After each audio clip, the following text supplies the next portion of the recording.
Eliminates taxes on gun silencers.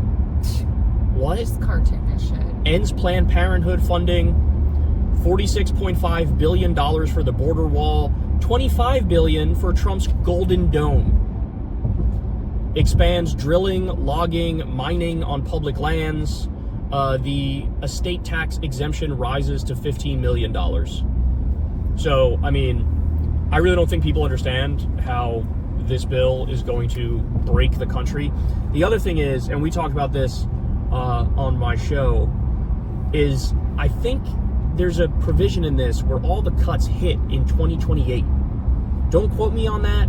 I know that this was the case from a few days ago, an article was talking about that, how they did that strategically so that if a Democrat wins, they can blame it on them, basically. Yeah, they push the pain down the road so there's no accountability for the actions that they take. That's the tactic. Very typical sort of tactic. So I'm pretty sure that's in the final bill, not 100% sure, but that would be a stroke of evil genius, if I'm being honest, because then it's like they expect a Democrat to win in 2028. A Democrat takes office, then boom, Medicaid gets cut, Medicare gets cut, SNAP gets cut, all these horrible things get impacted. I don't think the country can withstand this bill, because at the same time you have a trade war happening and prices skyrocketing. You're going to destroy the social safety net, what remains of it. And I've said nothing about all the Doge shit that's destroyed the social safety net, right? Like, they did it illegally. Now this is the Republicans in the House doing it legally. And so everybody, I would say, call your senators and just go to town, man, because if this thing passes, oh my God, you're talking about immense widespread pain. Well, and I think it shows you how extreme even the moderate Republicans are, because if this passes, it's one of the largest upward transfers of wealth in history. That's right. I didn't even touch on that. You're right. You have the massive tax cuts for the rich, but then taxes actually increase on the bottom 20%. Right. And, Medicaid cuts and SNAP cuts and, social safety net cuts that impact the, lower income or working class people. And so, yeah, you have a Republican caucus that is united behind an agenda of massively expanding the police state through, huge Pentagon spending and huge ICE and detention facility spending, and funneling money directly from working class people to the richest people on the planet. And by the way, of course, massively blowing up the deficit, which is not ordinarily the thing that I would really particularly care about, but given the fact that the Trump administration has been bound and determined to push the world away from using the dollar as the world's reserve currency and, moving to treasuries and buying our debt when things are economically chaotic, that starts to become something that, at least down the road could really matter. And actually yesterday there was a bond auction of 20-year treasury bonds that was extremely, weak demand, like people just didn't want to buy the bonds. So we're already seeing the fallout from their economic, the tariff regime and all the insanity that they've already done. That's such an important point about the debt and the deficit, that I am not at all a fiscal hawk. Don't care about the debt, don't care about the deficit. I think all the hype around that is usually overblown. Usually when they fearmonger about the debt and the deficit, it's just because they want to cut the social safety net and they want an excuse to do it, right? Yes. But to Crystal's point, it's a totally different ballgame when the entire world is set to move away from the dollar as the world reserve currency. If they pull the rug out from underneath us and eventually get off the dollar, which I suspect is exactly what's going to happen, then our debt and our deficit really fucking matters. Really matters. And you can't have this massive debt and you can't have these annual deficits.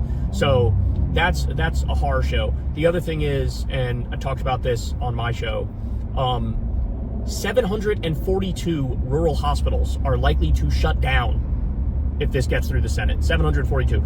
300 of them for sure will shut down. You could have up to 742 that shut down. So this is, to your point, this is class warfare.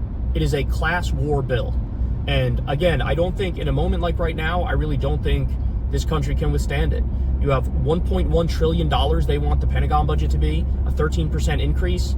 The Pentagon failed 7 audits in a row, can't account for 60% of its money. They don't care, right? Give all the money to the Pentagon, to the military, give all the money to the robber barons and the wealthy. At the same time, you fuck over royally the bottom 90%. This this is bleak, man. This is bleak. It's been a long time since we've seen it this bleak. Yeah, I mean, it's a perfect distillation of the Republican Party's values and of the project that is being implemented in Trump 2.0 of oligarchy, so everything for the rich, screw over everybody else, oligarchy plus massive authoritarian police state expansion. That's what this bill represents.